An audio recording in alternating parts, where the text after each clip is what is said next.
Wonderful words of life. The gospel, the good news. These are some of the ways that the Christian scriptures and the stories have been known and referred to over many different years. Unfortunately, current situations, our own experiences, and some of the things that we've heard about that have taken place within churches around us, churches that we haven't attended ourselves necessarily. The things that we've heard about have shaded our understanding and the meaning of these things, these words. Words that were meant to inspire and lead people. Lead them to be better than what they are, have become the brunt of jokes and the symbol of things that have gone wrong. Instead of bringing inspiration, oftentimes they have just been described or have described a way of thinking that's hyper-judgmental, critical, and overall very negative. So we don't use them. We shy away from them. Sometimes we create whole new words. Sometimes we just don't use any.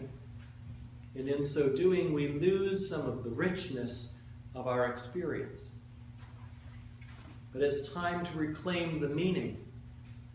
It's time for us to understand what these words mean for us today, so that once again, we can be inspired by them. As I've mentioned earlier this evening, I'm taking a look at the word righteousness, a word that was submitted last week by one of our congregants. And as always, I like to begin with from a basic place of what does this word actually mean? Righteousness means the quality or state of being righteous. Don't you just love it when the definition uses the word that you're trying to find out the meaning of, the root word itself? That wasn't very helpful. So then I had to go on and find out, what does righteous mean? Righteous is characterized by uprightness or morality, being morally right or justifiable, acting in an upright, moral way, or virtuous. It can also be used as a noun to mean the righteous, or refer to the righteous people collectively. From a Christian theological perspective, righteousness is right standing, specifically before God. Among the Greeks, righteousness was an ethical virtue. Among the Hebrews, it was a legal concept. The righteous person was the one who got the verdict of acceptability when standing before God. Christ's death changed our relationship with God and made it possible for everyone to have the righteousness of God, the right standing before God, as we're told in Romans chapter 1. The gift of righteousness is to be followed, though, by upright living, as in Romans chapter 6. So rather simply put, and if you're on the verge of tuning me out, hold on, it gets better from this point on.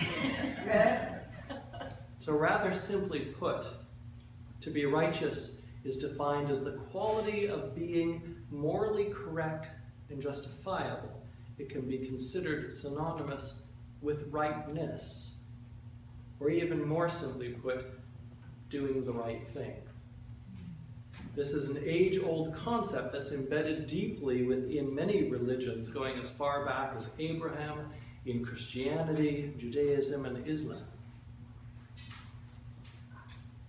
But isn't it interesting, the way that words shift and change? And in speaking with others about this word, we were talking about how in modern day thinking this word and concept of righteousness has taken a 180-degree turn from what it originally meant and stood for. And this was immediately one of the things that was brought forward in our time of prayer as well, from righteous to that sense of self-righteous.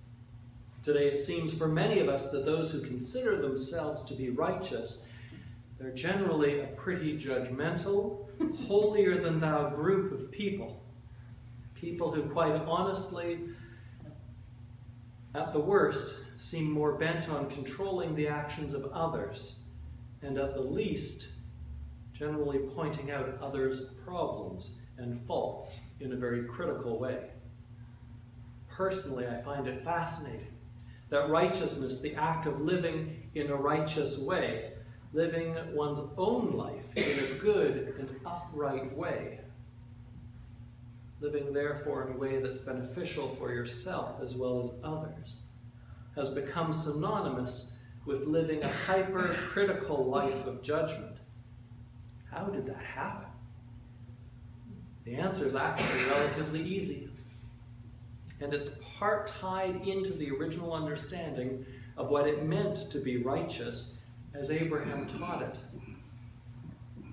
It was a way of helping all of us understand that all of our actions would be judged by God, and that in the end it is our responsibility to ensure that our actions are the right actions given the situation, and that God would see and understand this.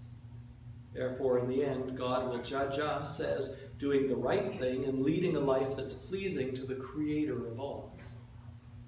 But people being people, the only little hiccup with this way of thinking, this theology, is that we often forget that it's God who's the judge of our actions, not each other.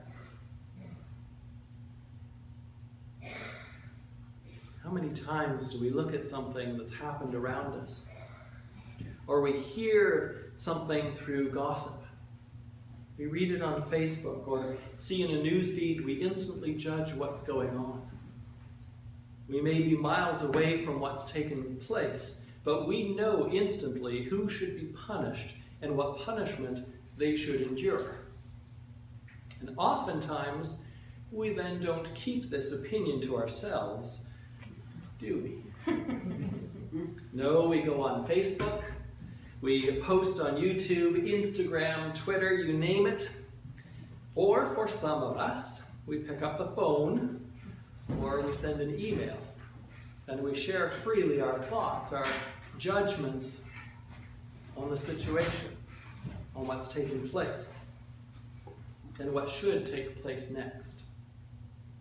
Do we stop and think that there's always two sides of every story? That there's more to things than what the brief 5-minute soundbite of news has provided to us? Most times the answer to that is no, we don't. And because our online friends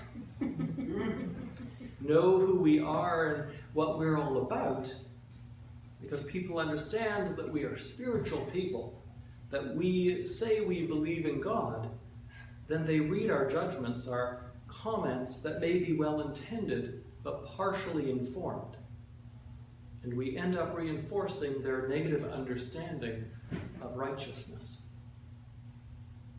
Throughout Scripture, it's clear that judgment is God's, and God's alone. It's our job to help foster love and connection, to remember our own moments when we have experienced misunderstanding at the hands of someone else, or at the lips of someone else, when others have judged us, and what that felt like. Jesus was very clear about this in his Sermon on the Mount, reminding us not to judge, as judgment is God's, and God's alone.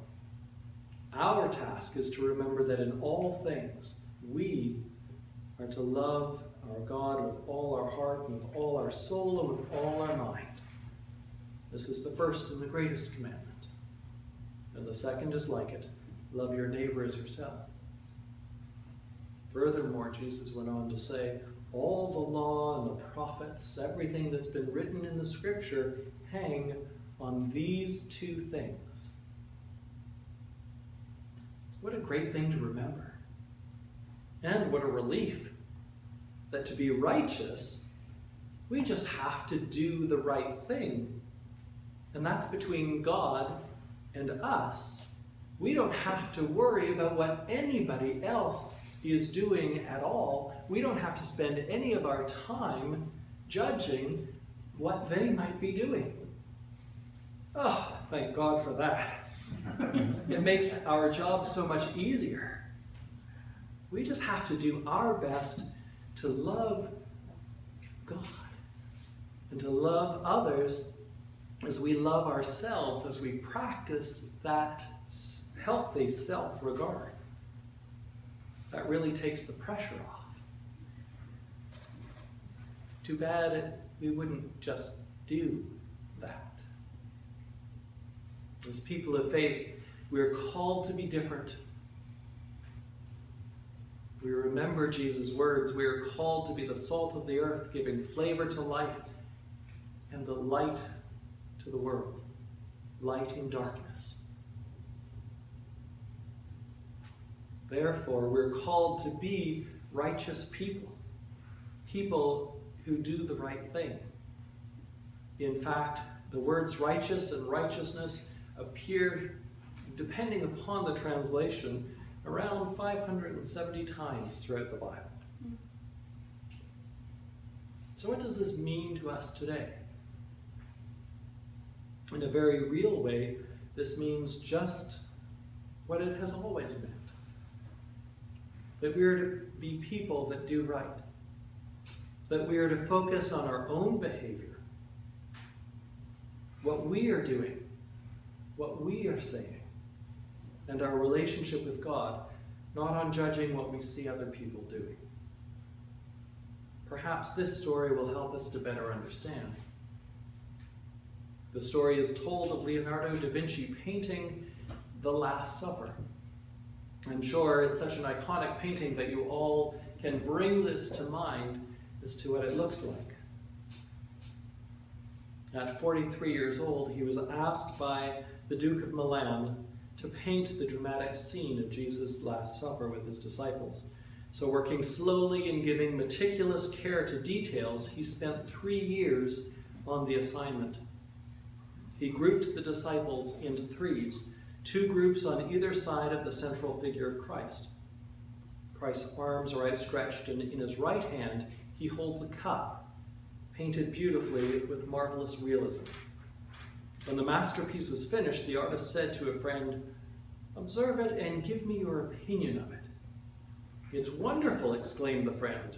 "The cup is so real I cannot divert my eyes from it."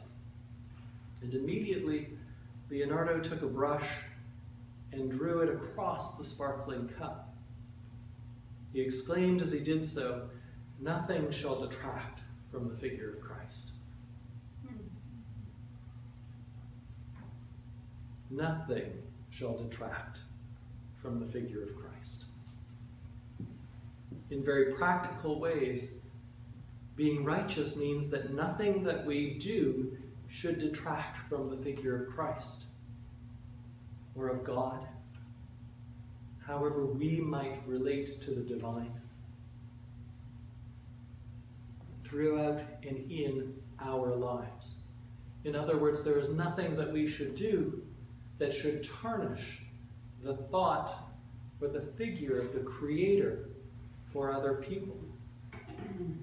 For example, this means, and I use this example simply because it's part of what we were talking about with the negative understanding of self-righteousness and righteousness, but also one that we're aware of and we experience on a regular basis. Just through our interactions. It means that we need to stop the gossip or the drama around us. When someone is so upset with someone else and wants to tell us about something, we need to stop them. Lovingly suggest that instead of talking to us about this other person, that they go to that person and talk with them about what upsets them. We shouldn't listen to their gossip. Don't encourage them to go on. Don't add fuel to the fire of their anger, but encourage them to deal with their issue directly with the other person and remind them that we care about both of them. Very practically, righteousness means doing the right thing as we see injustice.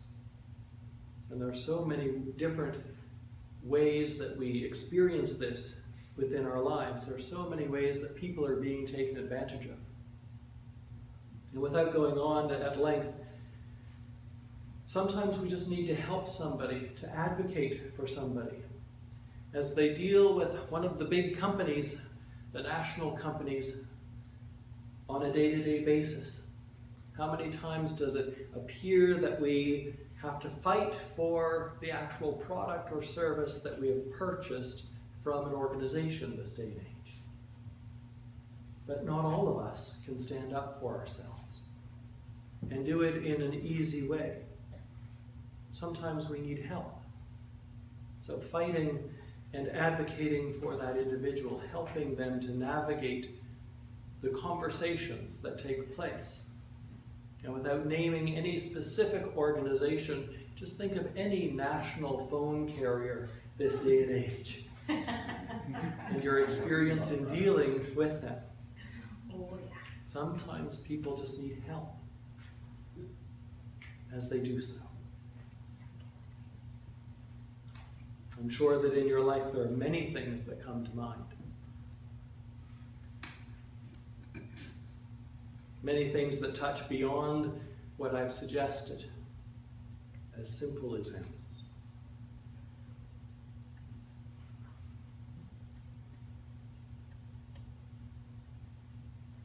Especially as we ask ourselves, does this action, does this activity take away from the central figure of God in my life or around us? Righteousness and right living means that we are doing our best to please the Creator. Righteousness calls us to be people who do the right thing. Between God and ourselves, this gives us freedom from the heavy task, as I was mentioning before, of having to judge others and to determine if they are also acting in a righteous way. Instead, we are called through righteousness to do our best to love ourselves as we love others. Next week, we look at what Christian love is, also submitted by a congregant last week. So we talk about loving ourselves and loving others in that healthy self-regard. So we'll be talking a little bit more about what Christian love means. And once again, as I've mentioned beforehand, in your bulletin is a slip of paper, and if there's a word that comes to mind since last week, if you were here with us, or this evening as we've been listening to the sermon, supply that. Give that to me. And I'll do my best to include that in our sermon series as we go along. May God use this time to speak to each and to every one of us. Amen.